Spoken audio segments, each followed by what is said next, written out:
What percentage of people maximize their potential in life? Did you ever think about that? I've got the answer, and it could be quite shocking. What percentage of people maximize their potential with the gifts they've given, the persistence, the hard work, and live the life that they've always wanted to live? Hey, David Essel here. David Essel's Daily Video Boost. Take notes. Do something today you'd rather not do, and that might just be taking notes, right?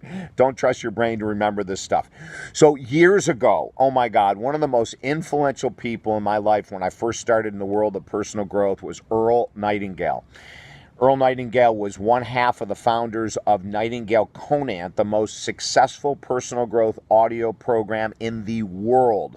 And for years, they would send out a subscription every month of an audio cassette on personal growth.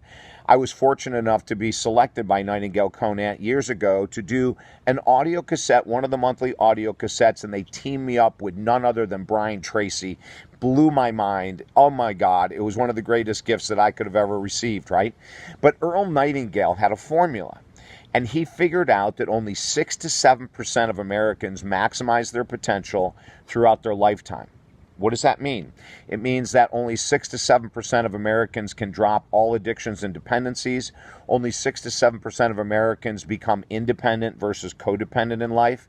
Only 6 to 7% of Americans are able to exercise enough and keep their weight at a really healthy level. Only 6 to 7% of Americans can manage their finances in a healthy way and not always be in debt or struggling month to month to pay. Do you see what I'm saying? Only 6 to 7%. What do we need to do if we're not part of that 6 to 7%? Well, I'm going to say right off the top is that you've got to look at who you hang around with, right? Everyone tells you this statistic.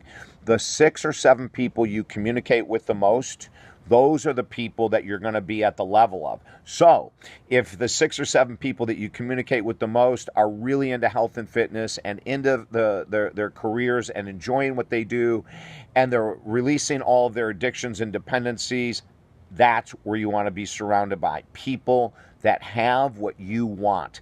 It's unbelievable. When you start to surround yourself with those type of people, guess what happens? We start to change. That's number one.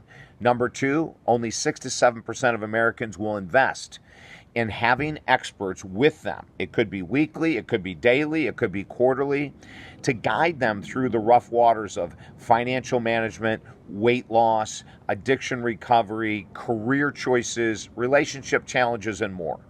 So sit down, take out your pen and paper, and write down the names of the 6 or 7 people that you communicate with the most. If they're all go-getters and they're rock stars, stick with them. Most of us will find out that only about 1 or 2 of the 6 or 7 we communicate with the most have a kind of life that we'd like. And what does that mean?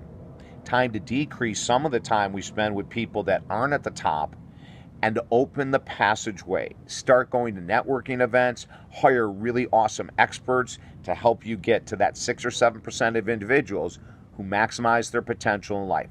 That's what I want for you. If I can help you at all, email me at talkdavid.com. We work with people from all over the world via Skype and phone. I'd love to get you into that 6 or 7%, okay? And don't forget to share these videos.